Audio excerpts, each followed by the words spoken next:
क्या आपने सोचा है कि आपकी ओपन हार्ट सर्जरी हो चुकी और आप अच्छे खासे थे, अचानक आपको एक दिन पता चलता है कि ओपन हार्ट सर्जरी तो हो चुकी है, लेकिन जो रिकवरी है वो रिकवरी अभी पूरी नहीं हुई है, अभी रिकवरी की तो प्रोसेस चल।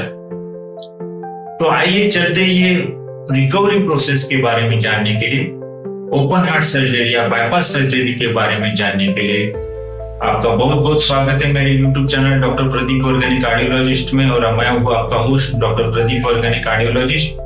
तो एक राधेश्याम नाम के एक हमारे दोस्त है और वो 50 साल के, अच्छा खासा उनका परिवार है, और अचानक एक दिन उनके छाती में दर्द हो जाता है। छाती में दर्द होता है तो वो सोचते हैं कि इंडाइजेशन होगा, एसिडिटी होगा, गैस होगा, जैसे हम सभी सोचते हैं। तो वो ध्यान नहीं देते, ऑफिस में जाते हैं, पूरा दिन काम करते हैं। रात में जब उनको अचानक छाती में दर्द होता है तो घर वाले बोलते हैं कि नहीं आप कार्डियोलॉजिस्ट के पास जाओ। वो कार्डियोलॉजिस्ट के पास में जाते हैं। वहां पे उनको जब उनकी सब टेस्ट होती है, एंजियोग्राफी होती है, तब देखते हैं कि तीनों नसों में उनकी तो ब्लॉकेज है। फिर वहां से शुरुआत होती है उनके प्रॉब्लम्स की, यानी कोरोनरी हार्ट डिसीज या हार्ट प्रॉब्लम्स की। फिर उसके बाद में उनका बाईपास सर्जरी होता है। बाईपास सर्जरी होता है, काफी पुनर्जन्म की तरफ ये बाईपास सर्जरी होता है, क्योंकि पूरा हार्ट को स्टॉप करके आर्टिफिशियली चालू करके हम उससे बाईपास सर्जरी करते हैं। और बाईपास सर्जरी भी राधेश्याम जी का सक्सेसफुल होता है। फिर राधेश्याम जी हॉस्पिटल में जाते हैं, हॉस्पिटल में रहते हैं 6-7 दिन, फिर घर आते हैं। तो उनको लगता है कि अभी मैं रिकवर हो चुका। तो वो काफी अच्छा महसूस करते हैं। 1 हफ्ते जाते हैं, 2 हफ्ते जाते हैं, 2-3 हफ्ते बाद तो उनको बहुत ही अच्छा लगने लगता है। फिर वो सोचते हैं कि अभी तो मैं एकदम फिट हो चुका हूँ, मैं अपनी काम कर रहा हूँ, ऑफिस जा रहा हूँ, सब कुछ कर रहा हूँ, तो क्यों ना मैं एक नॉर्मल पर्सन की तरह ये करूँ। तो एक दिन उनकी वाइफ हॉस्पिटल के कुछ काम से हॉस्पिटल में जाती है, कुछ इंश्योरेंस का वगैरह काम था, तो वो हॉस्पिटल चली जाती है। इधर राधेश्याम जी सोचते हैं कि मैं थोड़ा सा गार्डन में कुछ काम कर लेता हूँ, पौधों को कुछ थोड़ा सा मिट्टी खोदने का काम कर लेता हूँ। तो वो मिट्टी खोदने लगता, तो मिट्टी खोदने लगते हैं तो वैसे उनको अचानक से छाती में दर्द होता है, सांस फूलने लगती है, धड़धड़ होने लगता है। तो वो एक जगह बैठ जाते, चुपचाप से घर पे अंदर चले जाते और अपनी दवाई लेके सो जाते। जब वाइफ उनकी राधा जी वापस आती है तो उनको देखते हैं कि राधेश्याम जी तो पड़े हैं और हार्ट पे हाथ रखे हुए पड़े हैं। तो वो पूछते हैं तो तब वो बताते हैं कि मैं ऐसा ऐसा कर रहा था, मिट्टी की खुदाई कर रहा था, तो अचानक मुझे छाती में दर्द हुआ। तो तुरंत वो हॉस्पिटल में लेके जाती है, कार्डियोलॉजिस्ट उनको चेकअप करते हैं। तो पता चलता है कि उनको थोड़ा सा अंजाइना जिसे हम बोलते हैं, यानी हार्ट से रिलेटेड जो पेन होता है या सिम्टम्स जो होते हैं हार्ट से रिलेटेड, छाती में दर्द हो, सांस फूलना हो, जबड़े में दर्द हो, गले में दर्द हो, शोल्डर्स या कंधे में जिसे हम बोल सकते हैं दर्द हो, ये वो जो अंजाइना सिम्टम्स है वो उनको हुए। तो उसके लिए दवाइयां कुछ वो बढ़ाते हैं और उनको घर भेज देते। तो तब राधेश्याम जी को पता चलता है कि भले उनका बाईपास सर्जरी हुआ हो, ओपन हार्ट सर्जरी हुआ और सब कुछ अच्छा गया हो, तभी शुरुआत तो अभी हुई है। यानी ये जो रिकवरी है ये एक दिन का ये नहीं है, ये तो लाइफ लॉन्ग प्रोसेस। आप सोचते होंगे कि बाईपास सर्जरी हो चुका, बड़ा सर्जरी था, ऑपरेशन हुआ, आईसीयू में रहे, वार्ड में रहे, डिस्चार्ज हुए, 7-8 दिन का हॉस्पिटल स्टे हो गया, मेडिसिन हुआ, बहुत बड़ा खर्चा हो गया, हॉस्पिटल के बिल निकला। लेकिन सिर्फ वहां से तो शुरुआत होती, आपका जब आप डिस्चार्ज होते हैं तब वहां से तो शुरुआत होती। तो सबसे पहले हम जानते हैं कि बाईपास सर्जरी होती क्या। हम bypass surgery, open heart surgery बोलते रहते हैं कि इसका हार्ट सर्जरी हो गया, उसका बाईपास हो गया। तो ये रहता क्या? तो बाईपास सर्जरी या ओपन हार्ट सर्जरी ये काफी कॉम्प्लिकेटेड या मेजर सर्जरी होती है। इसमें क्या होता है, जनरली जो पेशेंट्स को नसों में ब्लॉकेज होता है, 3 नसों में ब्लॉकेज या मेन नसों में ब्लॉकेज होते हैं, उसमें नई नसें लगाई जाती। यानी जिनके हार्ट के नसों में ब्लॉकेज होते हैं तो उनके नसों में स्टेंट नहीं डाला जाता, यानी एंजियोप्लास्टी नहीं की जाती, नई ही नसें लगाई जाती है। यानी हाथ की या पैर की नसें निकाल के उसमें नई नसें लगाई जाती। तो ये बाईपास सर्जरी। अभी ओपन हार्ट सर्जरी का एक पार्ट है बाईपास सर्जरी, यानी नसों में ब्लॉकेज होगा तो bypass surgery. Open heart surgery बाकी टाइप की भी होती है, जैसे आपको वॉल का प्रॉब्लम है तो वॉल का रिपेयर या रिप्लेसमेंट कर दिया, यानी पुराना वॉल रिपेयर कर दिया या नया वॉल डाल दिया। कुछ और प्रॉब्लम है जैसे अरिथमिया की प्रॉब्लम्स है या कुछ ऐसे प्रॉब्लम्स है जिसमें हार्ट खोलना पड़ा, तो सब सर्जरी को ओपन हार्ट सर्जरी बोलेंगे। और उसमें से कॉमन सर्जरीज है बाईपास सर्जरी और वॉल सर्जरी। अभी ये जो बाईपास सर्जरी ये होती है, ये कार्डियोलॉजिस्ट नहीं करते, ये कार्डियो सर्जन करते, सीबीटीएस सर्जन जिसे हम बोल सकते हैं, कार्डियोवास्कुलर सर्जन, फोरेंसिक सर्जन जो रहते हैं वो करते हैं।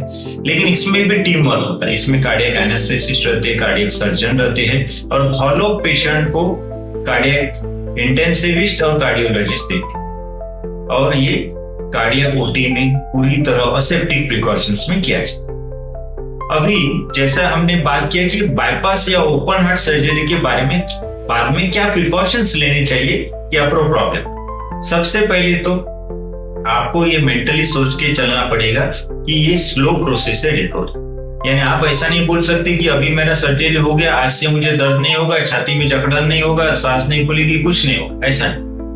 अगर आपको छाती में दर्द नहीं हो रहा है तो भी आपके जो बड़े बड़े टाके लगा के जो छाती को सिला गया यानी सूचर्स किए हैं उसके कारण दर्द हो सकता है, जकड़न लग सकता है, खिंचाव हो सकता है। थोड़ा बार हार्ट जब रिपेयर प्रोसेस में रहता है तब आपको दिल की धड़कन बढ़ सकती है, सांस फूल सकती है, पैरों में खिंचाव लग सकता है, पैरों पे सूजन आ सकती है, ये प्रॉब्लम्स हो सकती है। तो इसके लिए जरूरी है कि आप रेगुलर बेसिस पे कार्डियोलॉजिस्ट की या कार्डियक सर्जन की सलाह लेते रहे और उसके हिसाब से मेडिसिन लेते रहे। अभी कभी कभी क्या होता है कि पेशेंट्स तो अच्छे खासे ट्रीटमेंट ले रहे, बराबर ट्रीटमेंट ले रहे, लेकिन उनको लगने लगता है कि नहीं अभी तो मैं ठीक हूँ, ये दवाई पे बराबर चल रहा है, तो मैं बार बार क्यों जाऊँ कार्डियक सर्जन के पास में या कार्डियोलॉजिस्ट के पास में। तो वो क्या करते हैं, 6-6 महीना आते नहीं या 1-1 साल आता नहीं, तो बीच में कुछ कॉम्प्लिकेशंस भी हो जाते हैं धीरे धीरे, लेकिन वो फिर पता नहीं चलते या डिटेक्ट नहीं होते। जैसे हार्ट का पंपिंग कम हो जाता है तो सांस फूलने लगती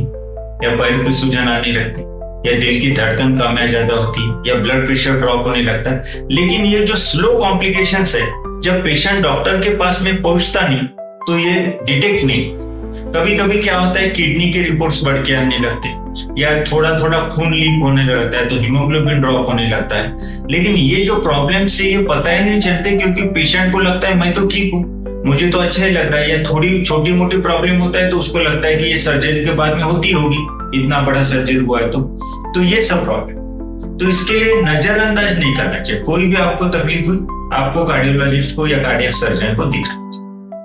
अभी cardiac surgery, open heart surgery होने के कारण बहुत सारा प्रॉब्लम्स होने के, इन्फेक्शन होने के या सर्जरी के रिलेटेड कॉम्प्लिकेशन होने से, सूचर मटेरियल सूचर से रिलेटेड होने के, ब्लड प्रेशर, हार्ट रेट, ये सब से रिलेटेड कॉम्प्लिकेशन होने के चांसेस रहते हैं। तो इसलिए सावधानी बरतनी बहुत जरूरी है।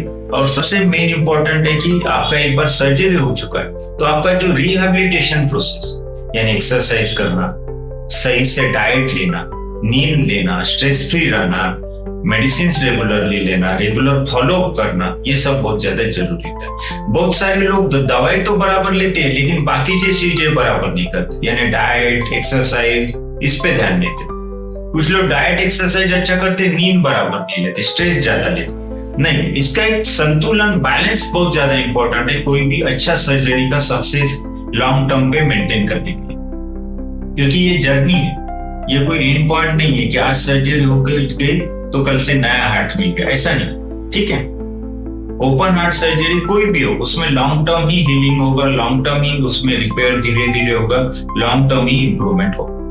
बहुत बार क्या होता है कि पेशेंट ब्लड टेस्ट या कुछ 2D को, ECG को रिजेक्ट कर देते हैं। वो बोलते हैं कि अभी इतना ओपन हार्ट सर्जरी हो चुका है, सक्सेसफुल हो चुका है, तो अभी ये चीजों की मुझे जरूरत नहीं। तो बहुत बार वो ECG, इको या ब्लड टेस्ट करने से कतराते हैं। तो उससे क्या होता है, कुछ कॉम्प्लिकेशंस अगर अंदर डेवलप भी हो रहे होंगे तो भी वो डिटेक्ट नहीं हो पाता, तो उसके कारण बहुत ज्यादा तकलीफें हो सकती है। इसलिए बहुत ज्यादा जरूरी है कि आप रूटीनली ब्लड टेस्ट चेक करते रहे, 2D को करते रहे और कार्डियोलॉजिस्ट को दिखाते।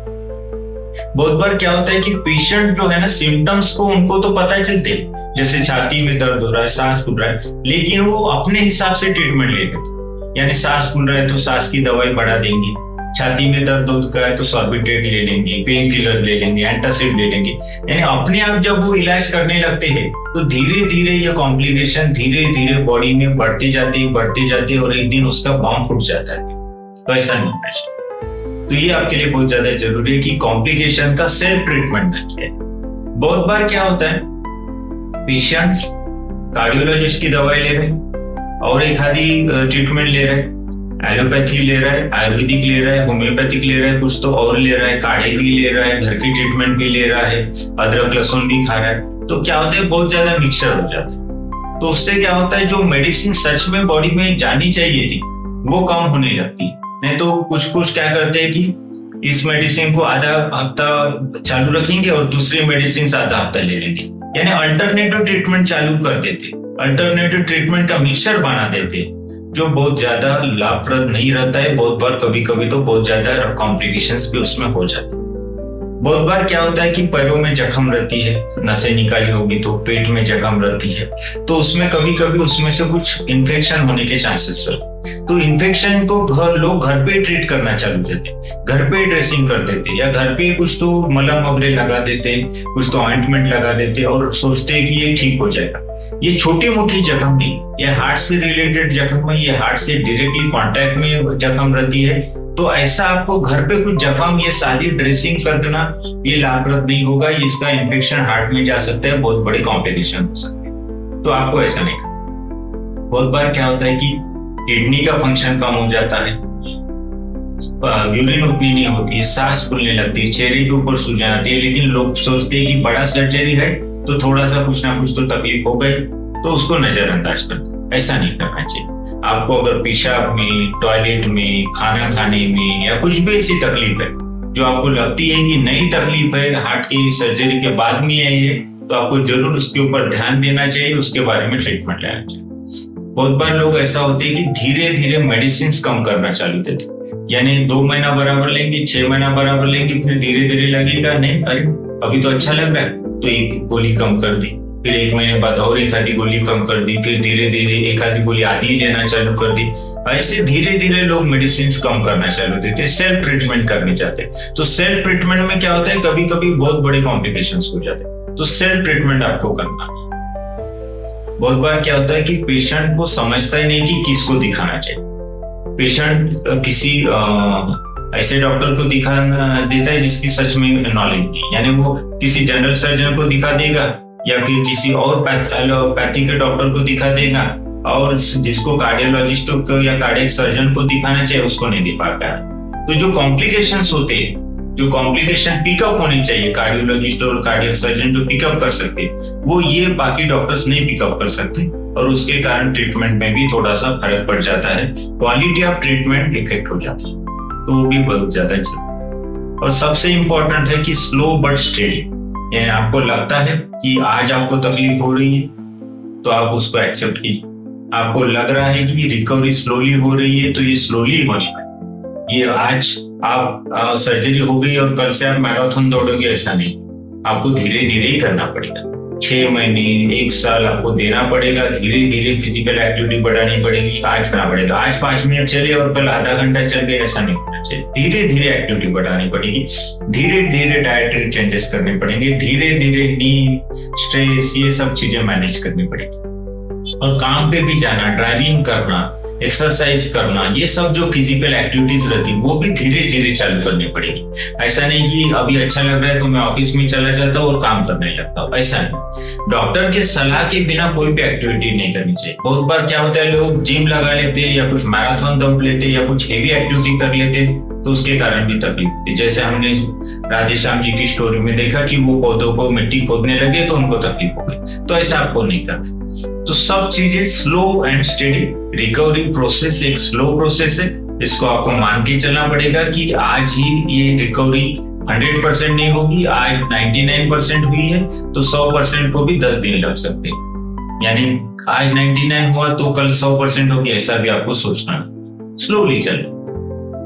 तो बहुत बार क्या होता है कि पेशेंट्स को ऐसा लगता है कि अभी मैं ठीक हो चुका हूँ, सब कुछ अच्छा चल रहा है, दवाई बराबर ले रहा हूँ, कार्डियोलॉजिस्ट को दिखा रहा हूँ, कार्डियक सर्जन को दिखा रहा हूँ, तो तकलीफ नहीं होगी। यानी बहुत बार उनको तकलीफ होते है जो वो तो रिजेक्ट कर देते हैं, क्योंकि वो बोलते हैं कि मेरी डाइट अच्छी है, मेरे रिपोर्ट्स अच्छे है, मैं दिखा भी रहा हूँ, ईसीजी भी पिछले बार अच्छा था, इको भी अच्छा था, लेकिन कभी कभी नई तकलीफ होती है तो उसको हम नजरअंदाज कर देते हैं। तो ऐसा भी नजरअंदाजी अच्छे नहीं है, उसमें भी कॉम्प्लिकेशंस के चांसेस है।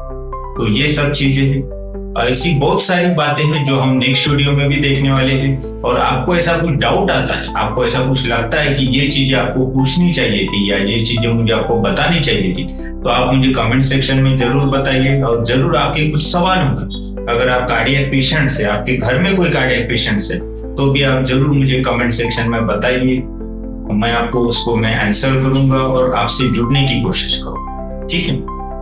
और आपको ऐसा कुछ लगता है आपके आसपास में कोई कार्डियक पेशेंट्स है और उसको सच में सिम्टम्स है और वो ट्रीटमेंट नहीं ले रहा है, तो उसको भी आप ये एक अवेयरनेस के लिए ये वीडियो शेयर कर सकते हैं। आपके फैमिली ग्रुप्स होंगे या आपके कोई दोस्त मित्र होंगे, उनके साथ में भी आप ये वीडियो शेयर कर सकते हैं। तो जरूर मेरे यूट्यूब चैनल डॉक्टर प्रदीप और कार्डियोलॉजिस्ट से जुड़ने के लिए धन्यवाद और आपका बहुत बहुत शुक्रिया।